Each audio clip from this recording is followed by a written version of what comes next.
Hi, I'm with Mark Walters, who is involved in the upcoming thriller Iniquitous. So, Mark, I'd like to talk a little bit about you to begin with. How old are you? Over 21. That's the right answer. Where did you grow up? I grew up in Western Australia, in the country, and went to school in Perth. Got attracted to Melbourne for its creativity and moved here. And where did you do your training?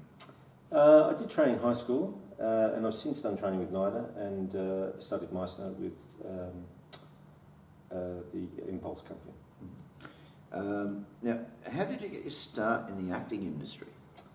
It's been on and off, obviously in high school, and then just helping out on film sets and film crews. And probably in the last 5 or 6 years, I've really invigorated myself and focused on acting. Now, let's talk about your character, Skippy. Tell me a little bit about him. Who is he? Yeah. From Skippy's point of view, I think he thinks he's just a regular everyday bloke trying to get ahead. He's done it tough, and he's trying to make his way in the world. Tell me a little bit about his background, his backstory, how he grew up. Yeah, I think he had a pretty rough upbringing, broken sort of family, lived his life on the streets, dog eat dog sort of world, and I think.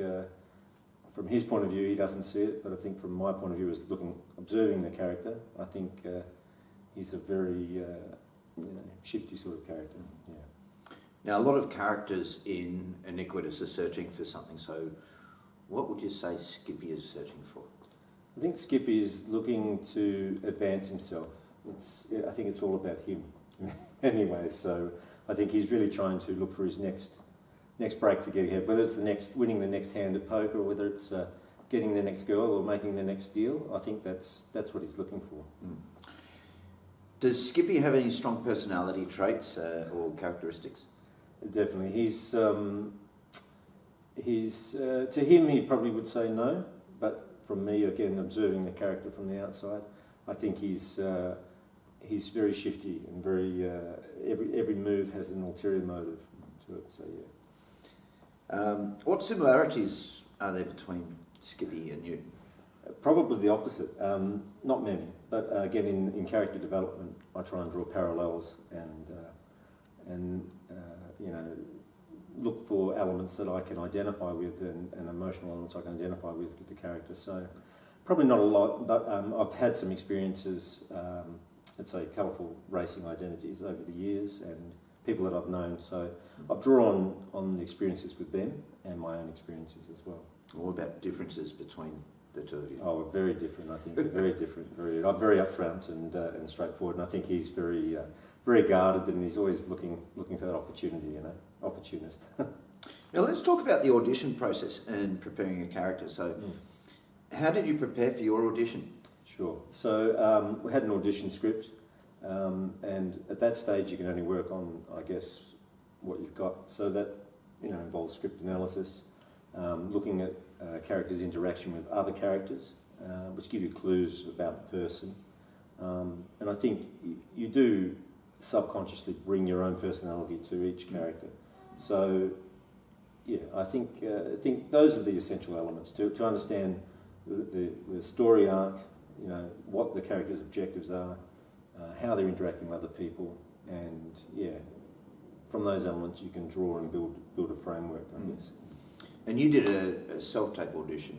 That's right, I did. Rather than a face-to-face. So, what's better? Do you feel that self-tape is better than face-to-face? Actually, I prefer face-to-face because it has that personal interaction, and I think one of the things is it's identifying with the director and understanding what the director wants.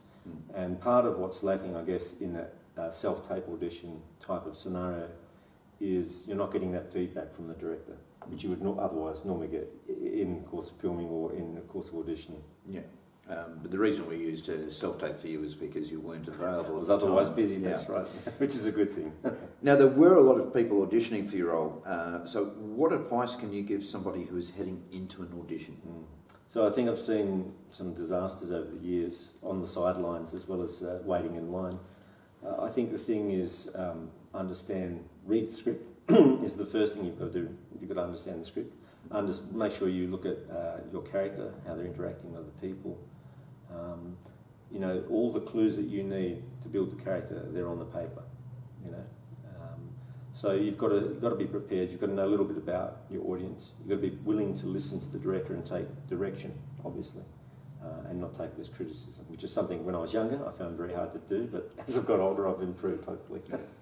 Now, you're talking a little bit about preparation there. What sort of preparation do you do for a role? What preparation have you done so far for the role of Skippy in Iniquitous? Yeah, all the things that I mentioned before. So I guess understanding the story arcs, the characters' objectives in the scene, looking at the interactions between the characters, thinking and drawing on my own experiences over the years with people that might have similar traits or personality attributes, and looking for elements I can combine to bring something that's realistic, I think. Now, we've spoken about you as an actor and about your character in the film, so let's talk about Iniquitous itself. Without revealing too much, what is the movie about? It's about the shifting sands and the dynamics of people interacting. I think that's the best way I can put it. You have to see the movie is the right answer. Well, what messages or lessons do you think the audience will pick up from the film? I think audiences will identify with it, and I think people will walk away going, yes, you can't take things on face value. Things are never what they seem, and that's a pervasive theme throughout the film, which I really attracted me to the film. Is there a favourite scene in the script that you're really looking forward to filming? Well, I'm in the bar scenes, and I'm really interested in the main bar scene. So I'm really looking forward to that. That'll be an interesting shoot. Now, if you could play any other character besides Skippy, which character would it be and why?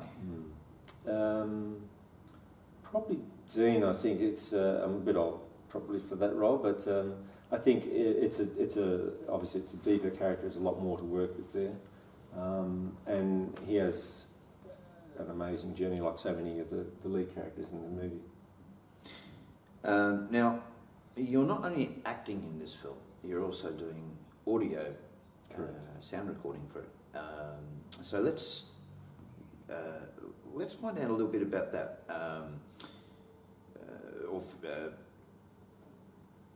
What special equipment we'll be using for sound recording? So I have probably less equipment, but more modern equipment these days. I use Sennheiser radio microphones. I find them very reliable, and they even have an app for the phone where you can dial in the local frequency and find the free bands. We're using them at the moment. I use Tascam multi-track recorders. I've got several of them, including a 680 field recorder, which is 8-track. I like Rode microphones. They're superb value for money, and I've got NTG3 and NTG1. NTG3 is quality-wise, it's worth a microphone several $100s more. I've also got some antiquated stuff from tape recorders and some Sennheiser ME80s and those sort of things from a few years before that, I think. Yeah.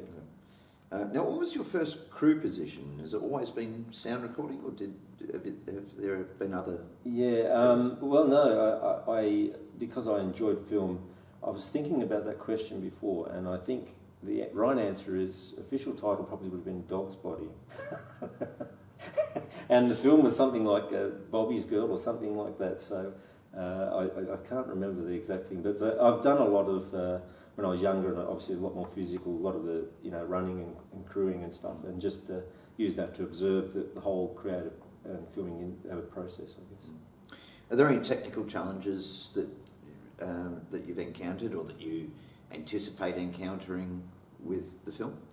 So I think again the bar scene will be challenging because I'll be acting in it, and we'll have a lot of action going on in different locations. At the moment, I have in my head a high-level understanding of the locations and the script. Obviously, when we get down to the day and we're looking at the shots, there'll be individual decisions we need to make. But it's essential that we get good sound and we get it, first time. I think that's critical. All right. Well, thank you very much, Mark, and looking forward to working with you. Thank you, Brenton. Looking very much to working on the movie. Thank you very much. Cool.